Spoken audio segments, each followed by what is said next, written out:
Ayan, yan. Isipin niya tumatalon-talon yung multo. Hello mga kapuso, this is Miguel and we are reacting to our own chaos.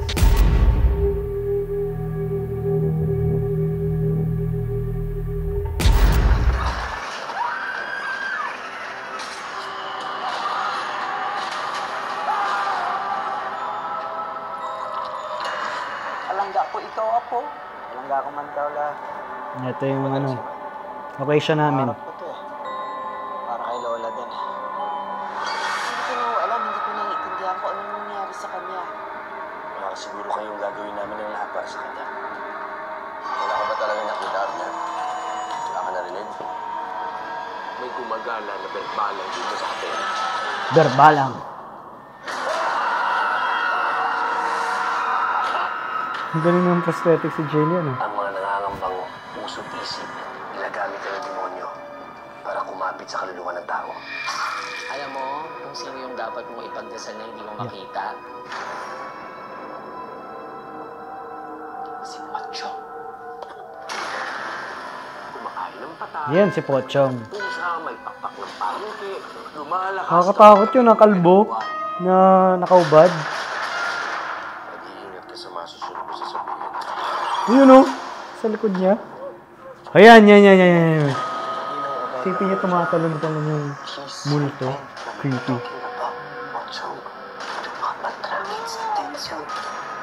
Sige, nakakatakot pag nakakita ka ng gano'n sa totoong buhay, imagine. Sanit na harap ninyo.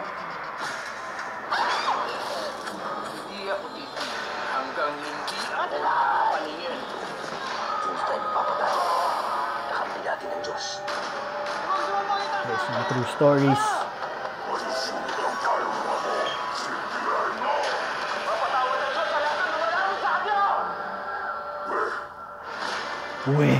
Uwe sabi.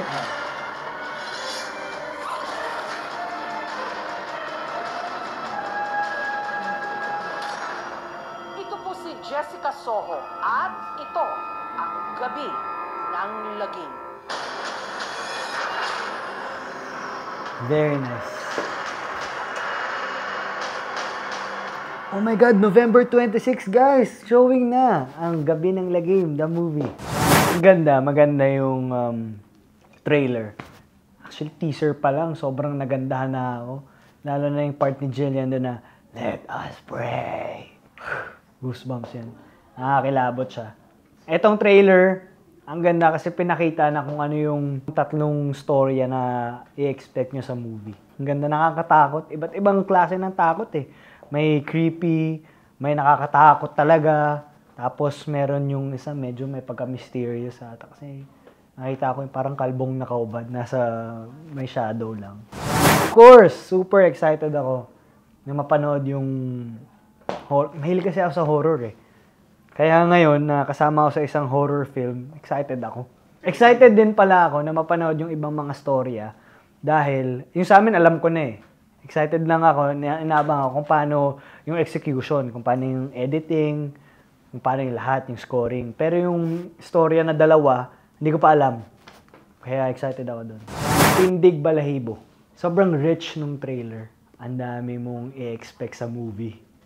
Yung mga creatures, yung mga entities na pinakita sa trailer, for sure, ako in-expect ko na mas nakakatakot siya sa big screen. Lalo na pag may backstory. Nakakatindig balahibo siya dahil iisipin mo kung anong tatakboy ng storya. Yung palang nakakatakot na eh. Diba? Yung imagination mo eh. Gagana yung imagination mo na lalong magpapatakot sa'yo. Okay. Yung ginagawa namin yung pelikula, mas exciting. Exciting siya kasi, wow, ano kayang itsura nito sa big screen, ganyan. Excited na akong mapanood to. Ang ganda ng prosthetics niya. Sana maganda rin ipalabas sa big screen. Nung napanood ko yung trailer, parang ayoko nang manood kasi nakakatakot. Parang sobra akong nakakatakot ngayon na nai-intrigue tuloy ako. Kung sinabi ko mahilig ako sa horror, hindi ako matatakoting tao. So, after ko manood ng trailer, na-intrigue ako kung matatakot ba talaga ako dito sa film na to. Ang magsa-stand out sa movie namin is nandun si Elijah Canlas. Pumasok lang Para sa akin, ang magsa-stand out para sa film namin is based siya sa true events. Imagine niyo, possible din siyang mangyari sa inyo dahil base siya sa totoong buhay. And this is totoong buhay, di ba? That's it mga kapuso. I hope you enjoyed that. For more stories, videos, and content, visit gmanetwork.com. Gabi ng Lagim, ngayong November 26.